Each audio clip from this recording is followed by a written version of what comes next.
नमस्कार।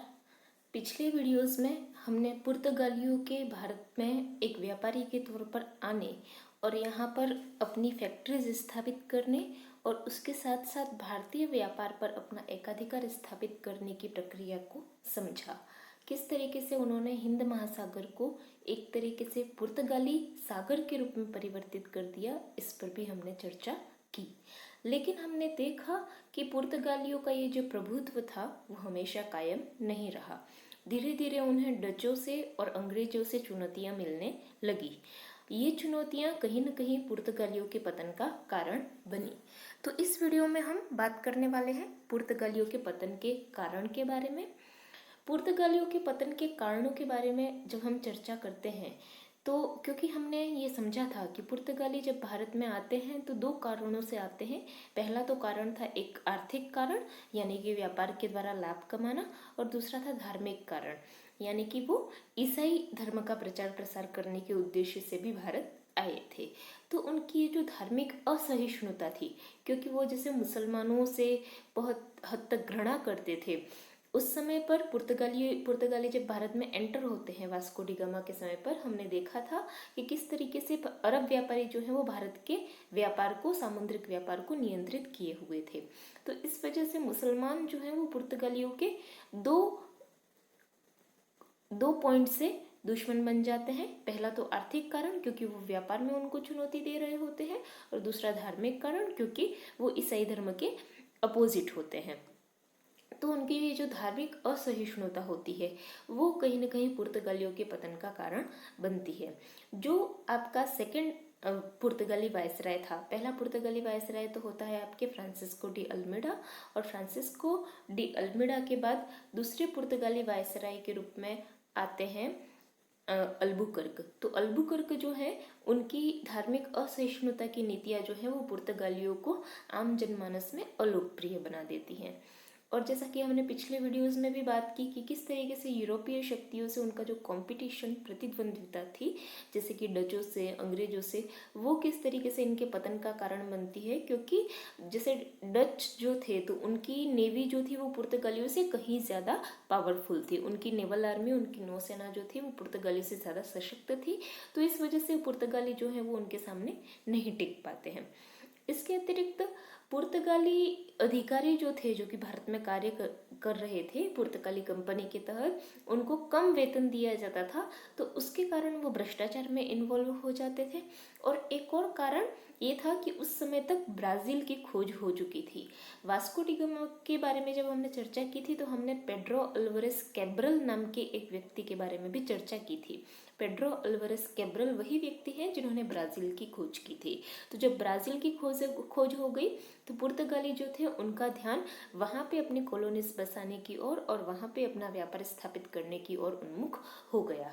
तो हम पुर्तगालियों के पतन को क्योंकि समझ रहे हैं तो हम समझ लेते हैं कि किस तरीके से इनकी रणनीति जो है, इनकी स्ट्रेटेजी जो है वो धीरे धीरे प्रभावहीन होने लग जाती है, स्पेशली हिंद महासागर के व्यापार को नियंत्रित करने के दृष्टिकोण से।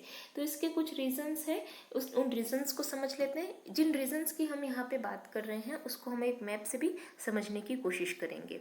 जैसा कि हमने पहला पॉइंट लिखा है कि पुर्तगाली जो है वो अदन पे अधिकार नहीं कर पाए थे। पुर्तगालियों ने हरमुज पे अधिकार किया था, जो कि फारस की खाड़ी के तट पे स्थित था, लेकिन वो अदन पे अधिकार नहीं कर पाए थे।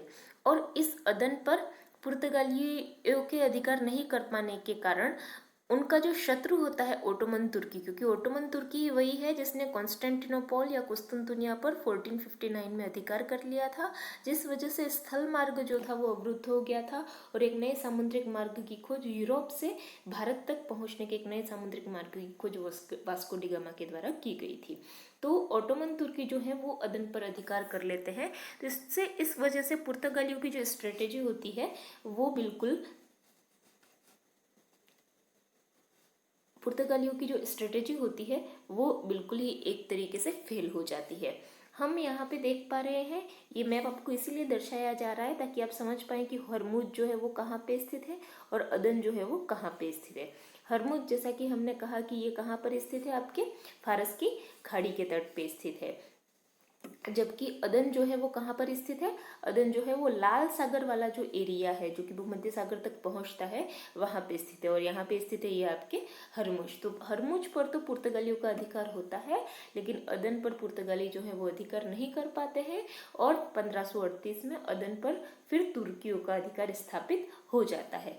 तो इसका परिणाम क्या आता है उसके बारे में हम समझते हैं। इसका परिणाम ये आता है कि पुर्तगाली, क्योंकि उन्होंने ये रणनीति अपनाई थी कि किस तरीके से वो हरमुज के रास्ते जो व्यापार हो रहा है उसको नियंत्रित कर पाए। हरमुज से जो भी व्यापार हो रहा है उसको वो नियंत्रित करने की कोशिश करते हैं। लेकिन एक अल्टरनेट विकल्प अब जो व्यापारी हैं उनके सामने ये होता है कि अदन के रास्ते के थ्रू यानी कि लाल सागर होते हुए भी वो भूमध्य सागर तक पहुंच सकते हैं और फिर भूमध्य सागर से यूरोप के अन्य देशों तक वो पहुंच सकते हैं।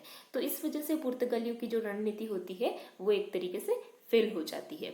तो इसीलिए फर्नांड ब्राउदेल नाम के एक व्यक्ति हैं, एक इतिहासकार हैं, उनका ये कहना है कि पुर्तगाली इस वजह से फेल हो जाते हैं क्योंकि वो भूमध्य सागरीय मसाला व्यापार जो था, जो कि भूमध्य सागर के माध्यम से हो रहा था, उस मसाला व्यापार को सोर्स पर, स्त्रोत पर यानी कि इंडिया के कोस्टल तट पर या फिर लाल सागर के माध्यम से यानी कि अदन की खाड़ी के माध्यम से रोकने में असफल होते हैं।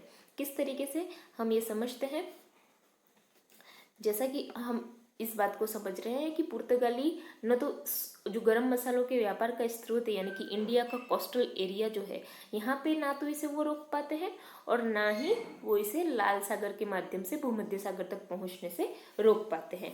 तो इन कारणों की वजह से पुर्तगाली जो है वो फर्नांड ब्राउदेल का ये कहना है कि एक तरीके के चुंगी अधिकारी या कस्टम ऑफिसर बनकर के रह जाते हैं, यानी कि सिर्फ चुंगी वसूल करने वाले अधिकारी बनकर के रह जाते हैं। उनका नियंत्रण जो था वो धीरे धीरे ढीला पड़ता जाता है।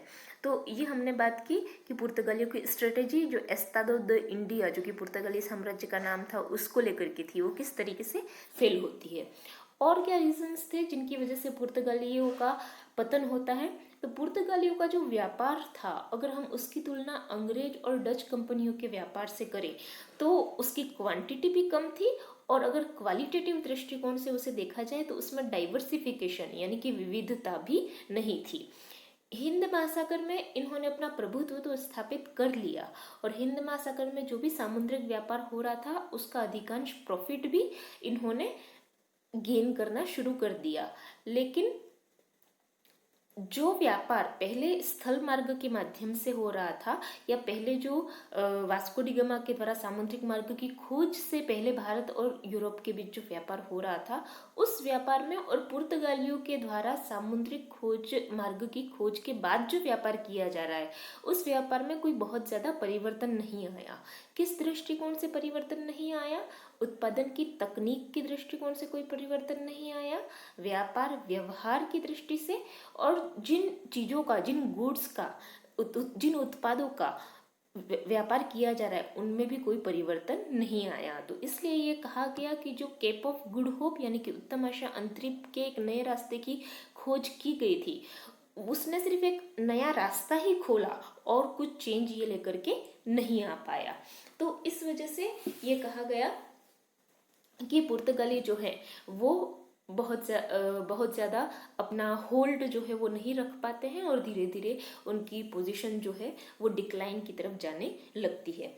पुर्तगाली शासक, पुर्तगालियों और अंग्रेजों और डचों की जब हम कंपैरिजन करते हैं तो हमें ये भी पता चलता है कि पुर्तगाली व्यापार जो था उस पर पुर्तगाली शासक का बहुत ज़्यादा कंट्रोल था और पुर्तगाली शासक का कंट्रोल होने की वजह से जो भी चीज़ें एशिया से, भारत से या अन्य पूर्वी एशियाई देशों से जो भी चीज़ें व्यापार के लिए पुर्तगाल तक पहुंचती थी उनका रेट, उनका मूल्य डिसाइड करने का एकाधिकार जो है वो पुर्तगाली शासक के पास था।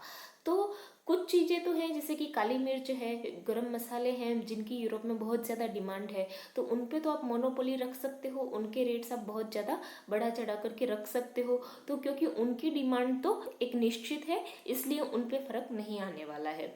लेकिन गरम मसालों और काली मिर्च के अतिरिक्त और भी जो चीज़ें हैं जैसे कि कपड़े हैं तो उनकी डिमांड यूरोप में उस समय पर उतनी नहीं थी। तो पुर्तगालियों ने जब ये मनमानी करनी शुरू कर दी। एक तरीके से पुर्तगाली शासक वर्ग के द्वारा इन चीज़ों का मूल्य निर्धारित किया जाने लगा, तो उनका व्यापार जो है उस वजह से सीमित रहा, क्योंकि डिमांड ज़्यादा रेट्स होने की वजह से उतनी जनरेट नहीं हो पाई। तो इस वजह से जब हम देखेंगे अंग्रेज और डचों के साथ इनका कंपैरिजन करते हैं, तो अंग्रेज और डच कंपनी का जो व्यापार होता है वो इनके कंपैरिजन में क्वांटिटेटिवली भी ज़्यादा होता है और उसमें विविधता भी ज़्यादा होती है, क्योंकि वो कंपटीशन बेस्ड होता है। ठीक है, तो इस तरीके से हमने समझा कि किस तरीके से पुर्तगाली व्यापार का जो नेचर था वो ही एक तरीके से किस तरीके से रिस्पॉन्सिबल था पुर्तगालियों के पतन के लिए। और फिर एट लास्ट क्या होता है, 16वीं सदी के अंत में जब पुर्तगाल का स्पेन में विलय हो जाता है।